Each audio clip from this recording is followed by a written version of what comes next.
At the practice, everything seemed, well, normal to me.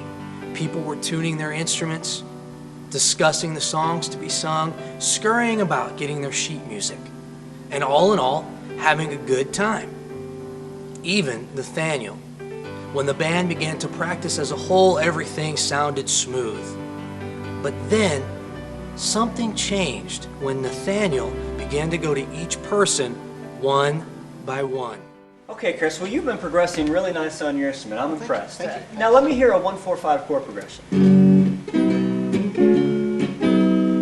Good, now keep that going. Keep playing that. Okay, now pretend we're doing a song, okay? And instead of going to the chorus like they're supposed to, the worship leader actually starts to sing the verse. What are you going to do? Good. That's a good recovery, a good save.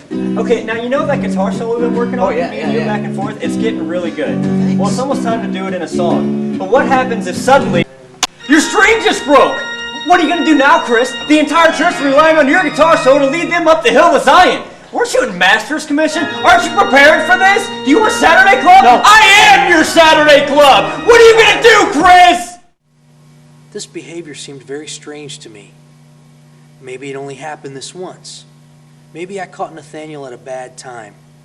I wasn't sure, but I did know I was going to get to the bottom of this fine arts fanatic. Sure, some of the things I do may seem a little uncharacteristic, but I think my unorthodox way of doing things has produced some really fantastic results. Okay, Tony, now let's pretend you're leading worship during the Halal service. Okay, the energy level's high. The people are excited. You're about to make your song transition when all of a sudden, out of the congregation, one of these tiny little koosh balls flies in and hits you right in the stomach.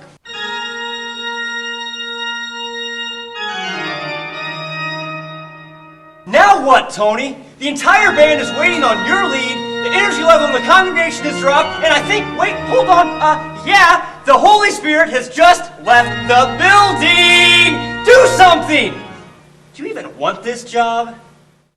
Now, I would never mean to intentionally hurt somebody with my training techniques, but if someone did happen to get a little injured, I'm just glad we're in a church that believes in healing. It was easy to see how the band and worship leaders have both been affected by the new technique of teaching Davidic worship. Well, there's only one department left to check.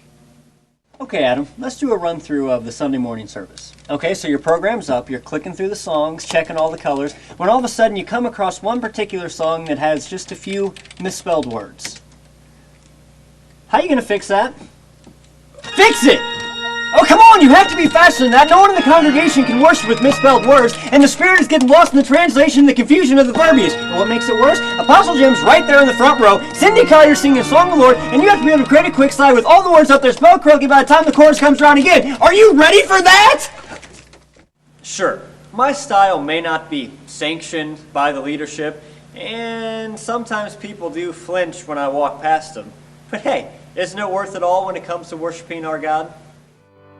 Although his techniques are a little out of the norm, it certainly seems to be working. The band sounds great. Advancements are being made every day in the battle against bad worship, and Nathaniel has found a home here that nobody can deny. Does this fine arts fanatic have mainstream techniques? No. Conventional thinking? I don't think so. Great worship? Every time.